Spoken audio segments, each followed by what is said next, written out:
আজ রবিউল আউয়াল মাসের প্রথম বৃহস্পতিবারের রাত। আসমানের দরজা খোলা রয়েছে। যদি আপনারা আল্লাহ তাআলার এই শক্তিশালী নাম যদি কেউ 21 বার পড়ে এই নিয়মে এই পদ্ধতিতে আল্লাহ তাআলার কাছে কোনো কিছু চাই, আল্লাহ সুবহানাহু তাআলা ওই ব্যক্তির জন্য দুনিয়ার সমস্ত রিজিকের দরজা খুলে দেবেন এবং তার সংসারে যত অভাব অনটন দারিদ্রতা বিপদ আপদ আছে আল্লাহ তাআলা তার সাথে সাথে দূর করে দেবেন এবং তার মনে যত কঠিন আশাই থাকুক না কেন আল্লাহ তাআলা তা পূরণ করে দেবেন। আজকের এই বৃহস্পতিবার রাত্রে আমল করে আমি নিজে বহুবার ফলাফল পেয়েছি এবং আমলটি বহুবার বাছাইকৃত আমল। আজ পর্যন্ত কেউ ব্যর্থ হয়নি। যদি আমলের নিয়ম এবং শর্ত ঠিক থাকে তাহলে আপনি আল্লাহ তাআলার কাছে যা চাইবেন ওই রাত্রে আল্লাহ তাআলা আপনাকে তা দান করবেন। তাই আপনাদেরকে বলছি, টেনে টেনে ভিডিও দেখে কোথাও পয়েন্ট মিস করলে কাজে আসবে না। তাই না টেনে সম্পূর্ণ ভিডিও দেখার অনুরোধ রইল। প্রিয় বন্ধুরা, রবিউল আউয়াল মাসের আজ প্রথম বৃহস্পতিবারের রাত। আল্লাহ তাআলার আসমানে দরজা খোলা রয়েছেন।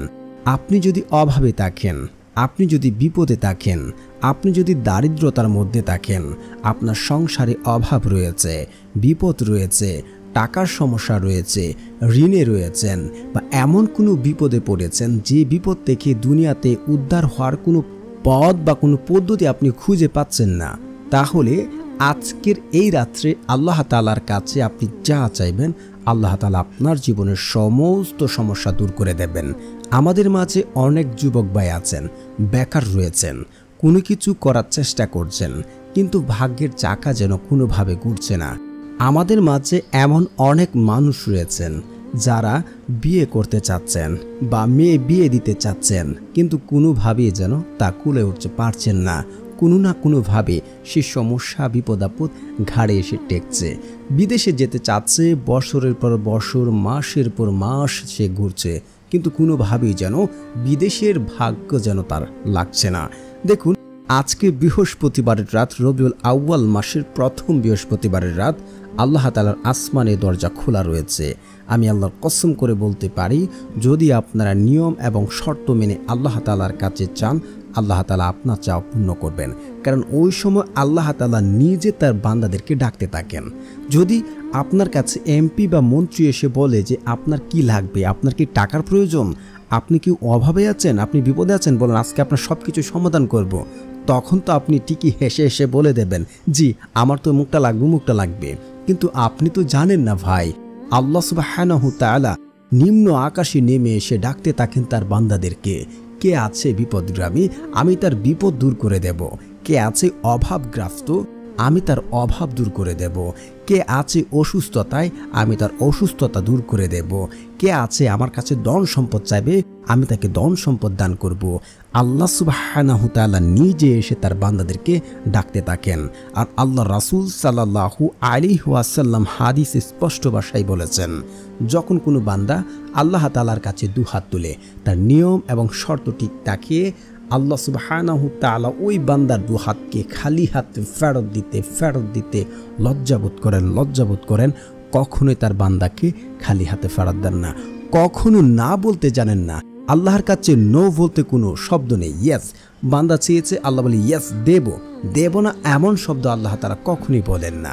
আল্লাহ সুবহানাহু তাআলা পবিত্র কুরআনে বলেন, উদউনি আস্তাজিব লাকুম, তোমরা আমাকে ডাকো আমি তোমাদের ডাকে সাড়া দেব।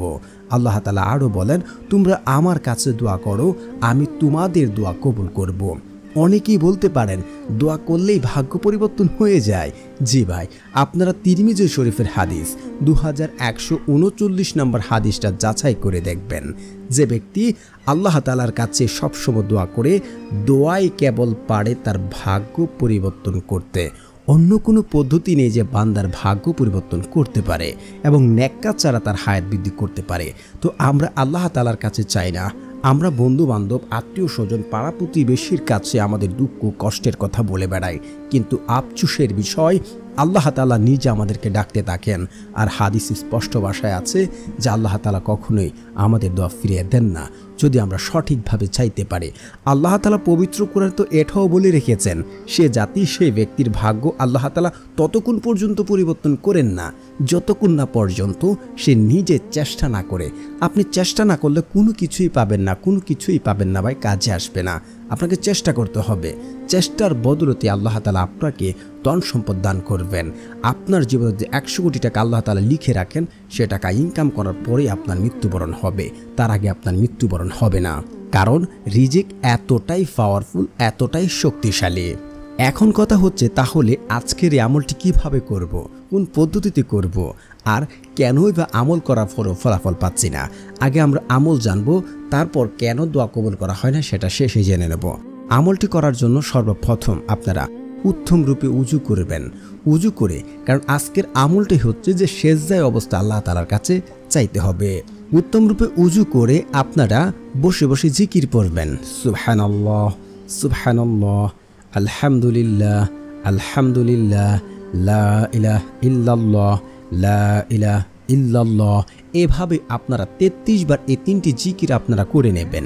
তারপরে হচ্ছে আপনারা পড়বেন ইস্তিগফার, কারণ ইস্তিগফারের এত এত ফজিলত যা আপনি কল্পনাই করতে পারবেন না। আল্লাহ তাআলা ইস্তিগফারের মাঝে এত কিছু রেখেছেন। আপনারা আবু দাউদ হাদিস নাম্বার 1518 একটু যাচাই করে দেখে নেবেন যে এখানে আল্লাহ তাআলা কি বলছেন। দেখুন, যদি কেউ ইস্তিগফার পড়ে, বর্তমানে তার সংসারে যদি কোনো অভাব থেকে থাকে, দারিদ্রতা থেকে থাকে, বিপদ আপদ থেকে থাকে, স্টিল নাও এখনও যদি সে এই সমস্যায় থেকে থাকে তার সংসারে, সে যদি বেশি বেশি ইস্তিগফার পড়ে, আল্লাহ তাআলা এই সমস্যা দূর করে দেন, সুবহানাল্লাহ। এবং ওই ব্যক্তি যদি দুনিয়াতে এমন কোনো কঠিন বিপদে পড়ে গেছে যে বিপদ থেকে উদ্ধার হতে কোনো পথ বা কোনো পদ্ধতি খুঁজে পাচ্ছে না, আল্লাহ সুবহানাহু তাআলা কুদরতিভাবে ওই ব্যক্তির ওই সকল বিপদ আপদ দূর করে দেন এবং তাকে এমন জায়গা থেকে, এমন সকল উৎস থেকে রিজিকের ব্যবস্থা করে দেন যা সে কোনোদিন কল্পনা করেনি এবং সে কোনোদিন চিন্তাও করেনি।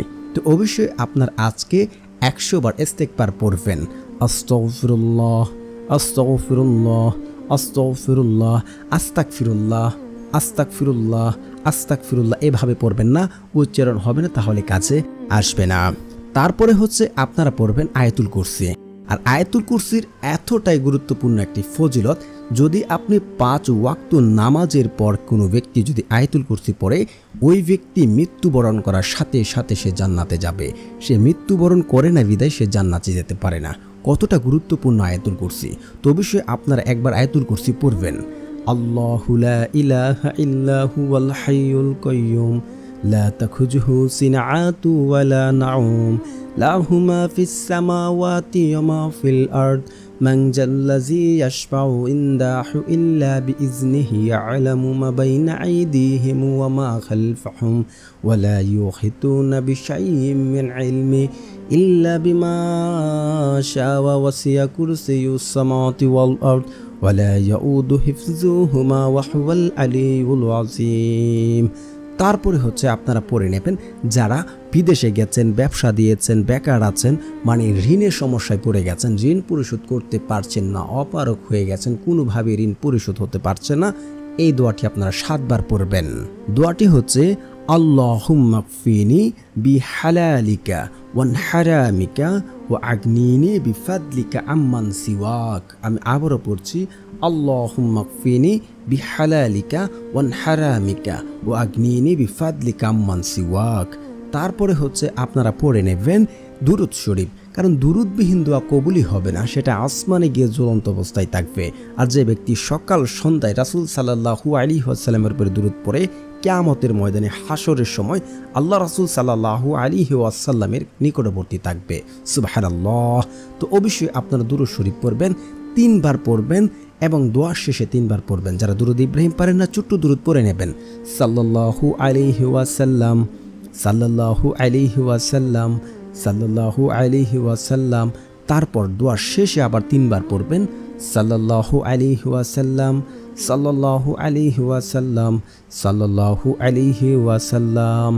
তারপরে আপনারা পড়ে নেবেন একবার সূরা ফাতিহা, বিসমিল্লাহির রহমানির রহিম, আলহামদুলিল্লাহি রাব্বিল আলামিন আর রহমানির রহিম মালিকি ইয়াউমিদ্দিন ইয়্যাকা না'বুদু ওয়া ইয়্যাকা নাস্তাঈন ইহদিনাস সিরাতাল মুস্তাকিম সিরাতাল্লাযীনা আন'আমতা আলাইহিম গায়রিল মাগদুবি আলাইহিম ওয়ালাদ-দাল্লিন।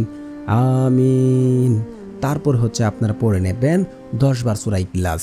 বিসমিল্লাহির রহমানির রহিম। কুল হুয়াল্লাহু আহাদ আল্লাহুস সামাদ লাম ইয়ালিদ ওয়া লাম ইউলাদ ওয়া লাম ইয়াকুল লাহু কুফুয়ান আহাদ। তারপর আল্লাহ তাআলার এই শক্তিশালী নামটি আপনারা সিজদারত অবস্থায় পড়তে হবে 21 বার। তো প্রিয় বন্ধুরা, যারা চ্যানেলটি সাবস্ক্রাইব করেননি এখনই দয়া করে চ্যানেলটি সাবস্ক্রাইব করে দেবেন, কারণ যাদের মন ভালো তারা অন্যদের সহযোগিতা করেন, আল্লাহ তাআলা তাদের মনের আশাগুলো পূর্ণ করে দেন। আল্লাহ সুবহানাহু তাআলা সেই শক্তিশালী নামটি হচ্ছে, আপনারা যখন সবগুলো পড়ে নেবেন তারপর সাথে সাথে সিজদায় চলে যাবেন এবং সিজদায় আপনারা সুবহানা রাব্বিয়াল আলা, সুবহানা রাব্বিয়াল আলা, সুবহানা রাব্বিয়াল আলা 3 বার পড়ার পর আপনারা আল্লাহ তাআলার এই নামটি পড়বেন। আল্লাহ তাআলার নামটি হচ্ছে ইয়া গফফারু, ইয়া গফফারু, ইয়া গফফারু 21 বার পড়বেন। পড়ে সিজদায় আপনি আল্লাহ তাআলার কাছে চাইতে থাকবেন, কারণ সিজদার সময় আল্লাহর সাথে সরাসরি বান্দার কথা হয়। আর ওই সময় তাহাজ্জুদের যে সময়টা, ওই সময় আল্লাহ তাআলার বান্দার সাথে সরাসরি সম্পর্ক স্থাপন করেন। আপনি সিজদারত অবস্থায় দোয়া আল্লাহ তাআলা দ্রুত কবুল করে নেন। আপনি সিজদারত অবস্থায় আল্লাহ তাআলার কাছে আপনার চাওয়া পাওয়া আকাঙ্ক্ষা সব কিছু আল্লাহ তাআলার কাছে চাইতে থাকবেন এবং আল্লাহ সুবহানাহু তাআলার কাছে কান্না করে যদি বিশ্বাস করেন যে আমার দোয়া আল্লাহ তাআলা শুনছে, আল্লাহ তাআলা আমার দোয়া কবুল করবেন, আল্লাহর কসম করে বলছে আপনার দোয়া কবুল হবে। যদি শর্ত ঠিক থাকে, হারাম খাবার খেলে দোয়া কাজে আসবে না, তাড়াহুড়া করে দোয়া করলে কাজে আসবে না, দোয়া করলাম ফলাফল কেন পেলাম না এসব বললে, তারপরে হচ্ছে আপনার আত্মীয় সম্পর্ক চিহ্নিত করার কোনো দোয়া করা যাবে না। তো প্রিয় বন্ধুরা, আশা করছি আপনারা বুঝতে পেরেছেন। আমলটি করবেন একিন এবং বিশ্বাসের সাথে।